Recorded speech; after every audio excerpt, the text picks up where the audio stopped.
एक बार की बात है, विजयपुर नाम के एक गांव में सोनू नाम का एक रसोइया रहा करता था।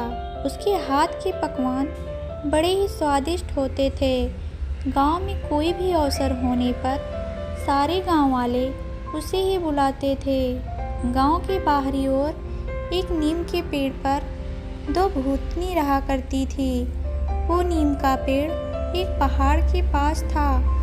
वहाँ ये बात प्रचलित थी कि उस पहाड़ में ढेर सारा खजाना दफन है और ये दोनों भूत उसकी रक्षा में हर समय तैनात रहती थी। उस पहाड़ की तरफ जाने की किसी की हिम्मत नहीं होती थी।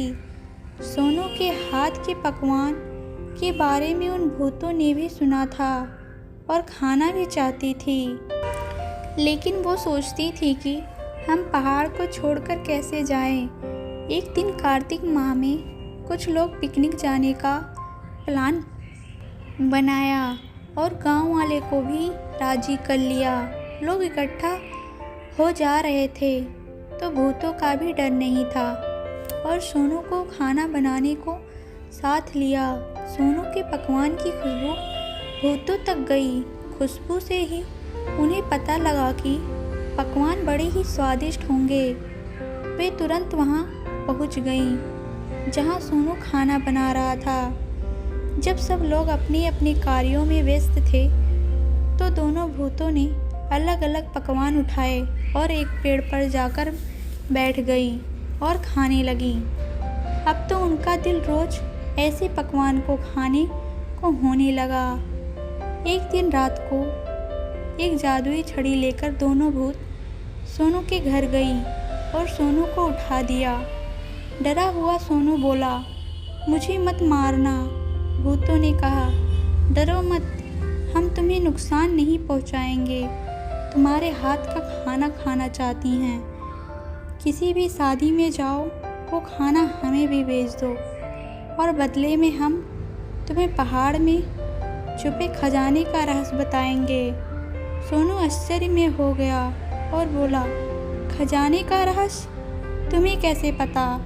भूतनी ने सोनू को बताया, जिस नीम के पेड़ पर हम रहते हैं उसके पीछे की गुफा में खजाना छुपा है। उस खजाने की उस पेड़ पर बैठकर रक्षा करती हूँ। उस पहाड़ी को खोलने के लिए हम इस जादुई छड़ी का इस्तेमाल करती हैं। जब तुम शादी के पकवान हमारे लिए लाओगे तो हम तुम्हें खजाना पाने का उपाय बताएंगे। ऐसा कहकर भूतनी चली गई। सोनू को भूतों की बात पर विश्वास हो गया। अगले दिन सारे पकवान एक टोकरी में भरे और उस नीम के पेड़ के पास चल पड़ा।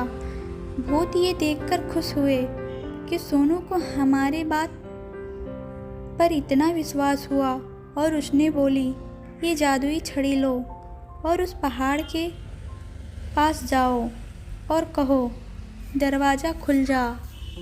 ऐसा करने पर ही दरवाज़ा खुल जाएगा। उसके अंदर एक घंटा लटका होगा। उस घंटे को भूल कर भी मत बजाना। वहाँ एक भयानक भूत सो रहा होगा। वो उठ जाएगा तो तुम पहाड़ के अंदर ही बंद हो जाओगे। सावधान रहना। अगर तुम दबे पैर जाओगे तो तुम्हें वहाँ सोना, मणि और हीरे मिलेंगे।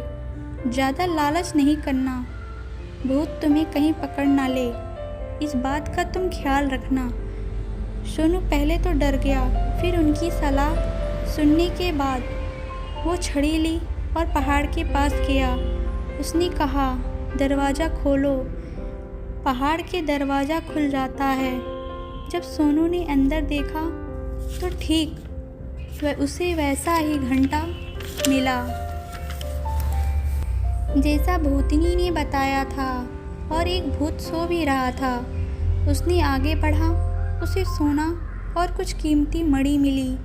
सोनू ने बिना लालच किए थोड़ा सा सोना अपने थैले में डाला और चला गया। उस सोने से उसने एक मिठाई की दुकान खोली। वो अपनी मिठाई की दुकान से उन भूतों को रोज मिठाइयाँ देता। साथ शादी में बनाए पकवान को भी उन तक देता।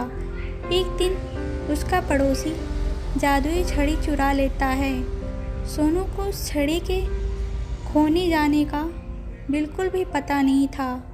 अपनी मिठाइयों के व्यापार में उसे खूब मुनाफा हो रहा था। अपनी जिंदगी प्रसन्नतापूर्वक जी रहा था और मददगार भूतों को जीवन भर मिठाइयाँ देता रहा। और उसके पड़ोसी ने लालच करके अपनी ज़िंदगी ही गंवा दी। तो दोस्तों, हमें लालच कभी नहीं करनी चाहिए।